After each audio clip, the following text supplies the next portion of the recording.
In this video, we're going to be using the diameter. So we're going to be using those second two theorems that we talked about in the earlier video. Remember, that told us that if the diameter of a circle is perpendicular to a chord, then the diameter bisects the chord and its arc. So looking at number 1, I want to use a diagram to answer the following.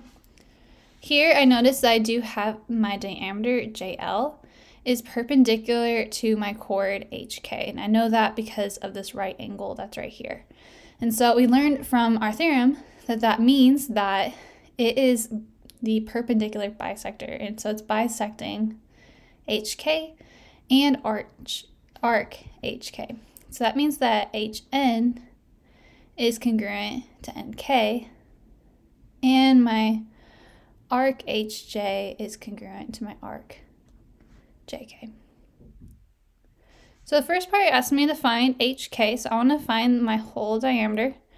Since I know that these two parts are congruent, since NK is equal to 7, that means that HM must also equal to 7.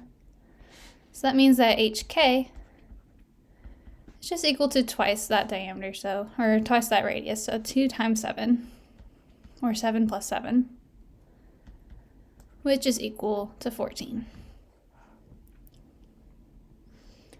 Now I want to find the measure of the arc HK. So I know I want to find the measure of this whole arc. I know that JH is 11x. I know that JK is 70 plus x.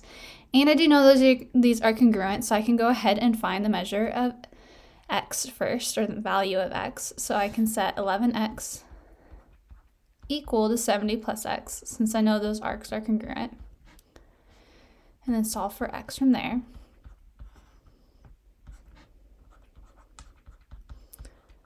And divide by 10. And I get that x is equal to 7.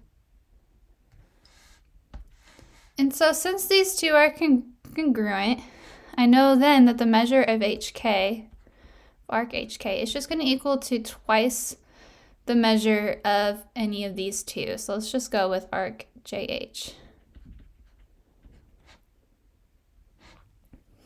Well, the measure of arc JH is equal to 11 times 7, since we found x equals 7.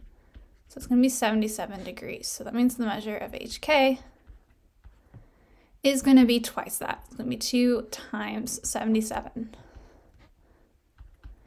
Which is equal to 154 degrees.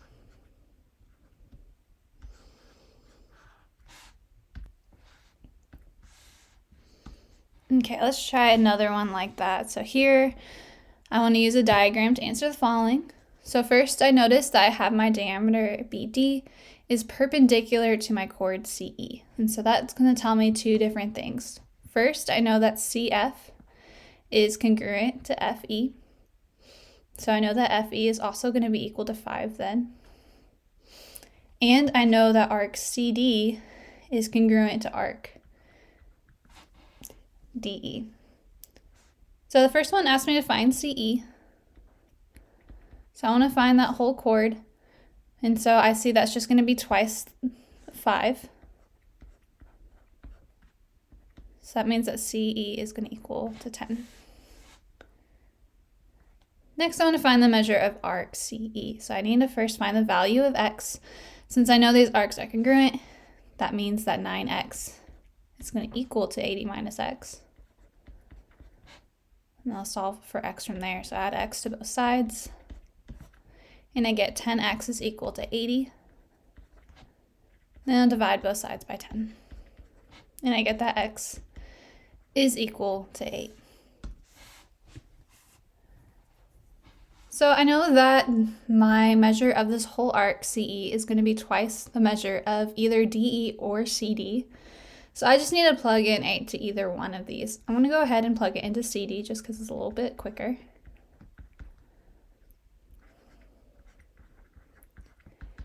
And I get 72. And so to find the measure of CE, that's just going to be twice the measure of CD.